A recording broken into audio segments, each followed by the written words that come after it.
ভাঙড়ের তৃণমূল নেতার দাদা আইএসএফে শোরগোল তৃণমূলে উল্টো কোরআন। ভাঙড়ের দাপুটে তৃণমূল নেতার ভাই শাসক দল ছেড়ে যোগ দিলেন পীরজাদা নওশাদ সিদ্দিকীর আইএসএফ দলে, জানিয়ে শোরগোল পড়ে গিয়েছে ভাঙড়ের তৃণমূল শিবিরে। শোরগোলের কারণ, ভাঙড়ের দাপুটে তৃণমূল নেতা খয়রুল ইসলাম, তিনি পঞ্চায়েত সমিতির ভূমির কর্মাধ্যক্ষ, ভাঙড়ের রাজনীতিতে প্রবল আরবুল বিরোধী এবং শওকত মোল্লার অত্যন্ত ঘনিষ্ঠ বলে পরিচিত। সেই খয়রুলের দাদা তৃণমূল শিবির ছেড়ে ভাঙড়ের বিধায়ক নওশাদ সিদ্দিকীর দল আইএসএফের নাম লিখিয়েছেন, যা ঘিরে ভাঙড়ের তৃণমূল শিবিরে শোরগোল পড়ে গিয়েছে। তৃণমূল সূত্রের খবর, এর অন্তরে রয়েছে দলীয় সমীকরণ। তৃণমূল নেতা খয়রুল ইসলাম ভাঙড়ের অবজারভার শওকত মোল্লার অনুগামী, উল্টো শিবিরে রয়েছেন ভাঙড়ের প্রাক্তন বিধায়ক আরবুল ইসলাম। তাই খয়রুলের ভাই আশরাফুল ইসলাম দলবল নিয়ে আইএসএফে যোগ দিতেই বিরুদ্ধ গোষ্ঠী সক্রিয় হয়ে ওঠে সমাজ মাধ্যমে। পোস্ট পাল্টা পোস্টে আলোড়ন পরে শাসক দলের অন্তরে। এ নিয়ে সমাজ মাধ্যমে সুর চড়িয়েছেন ভাঙড় ২ নম্বর ব্লক জেলা পরিষদ সদস্য তথা আরবুল পুত্র হাকিমুল ইসলামও। অপরদিকে ভোটের দোরগোড়ায় উৎফুল্ল আইএসএফ শিবির। কারণ তৃণমূলের দাপুটে তৃণমূল নেতার দাদা দল ছেড়ে আইএসএফে যোগদান করতেই তাদের দলের শক্তি বৃদ্ধি হয়েছে বলে ফেসবুক তথা সমাজ মাধ্যমে পোস্ট করতে থাকেন। আইএসএফ দলটা আমার ভালো লেগেছে, এই জন্য আমি করতাম 98 থেকে তৃণমূল করি, ঠিক আছে।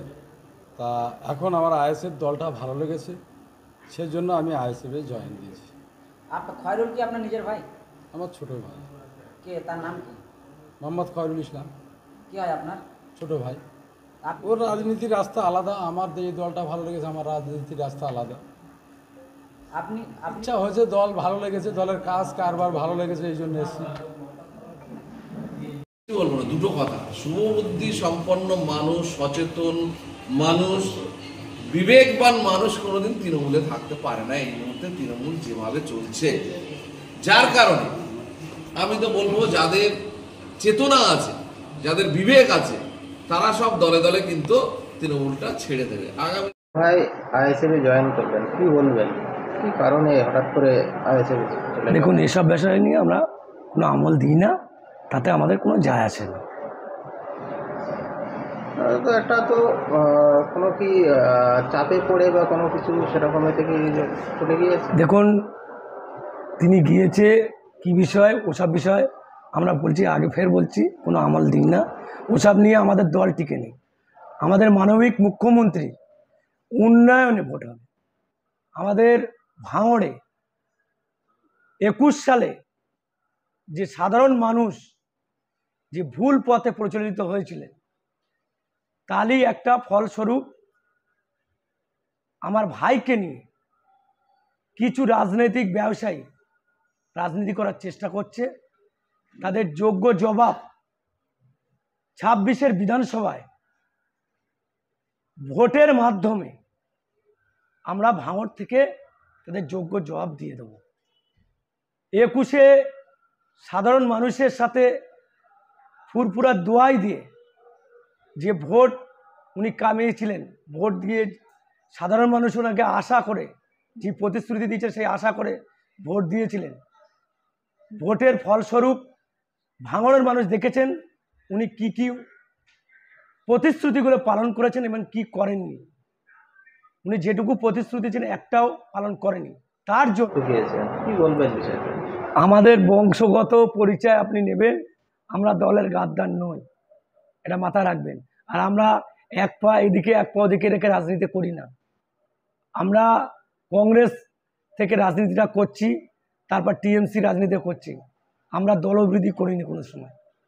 যিনি বলছেন বা পোস্ট করছেন, তাঁর বাবার বা তাঁরা 2021-এ কীভাবে গাদ্দারি করেছে দলের সাথে, মানুষকে বিভ্রান্ত করেছিলেন, তার ফলস্বরূপ নওশাদ সিদ্দিকী সাহেব জিতেছিলেন। কেন, কালুর বাবার ক্ষমতা ছিল না, ওই আগড়া দলটি ভাঙড় থেকে জেতার, মানুষকে বিভ্রান্ত করে ফুরফুরার দোয়াই দিয়ে, পীরত্ব দোয়াই দিয়ে উনি জিতেছিলেন। মানুষ তার বিভ্রান্ত, মানুষের তার ভুল সব বুঝতে পেরে 21-23 সে রেজাল্টটা দেখিয়ে দিয়েছে। আর যিনি পোস্ট করছেন, তাঁর বাবা কি করছে তার কল রেকর্ডিং আছে। আব্দুল সামাদ ওনার সাথে কি কথোপকথন করেছেন সেটা আমরা ইলেকট্রিক মিডিয়ার মাধ্যমে দেখেছি। শুধু আমরা ভাঙড়বাসী দেখিনি, সারা রাজ্য, সারা ভারতবর্ষ, সারা বিশ্বের লোক দেখেছে।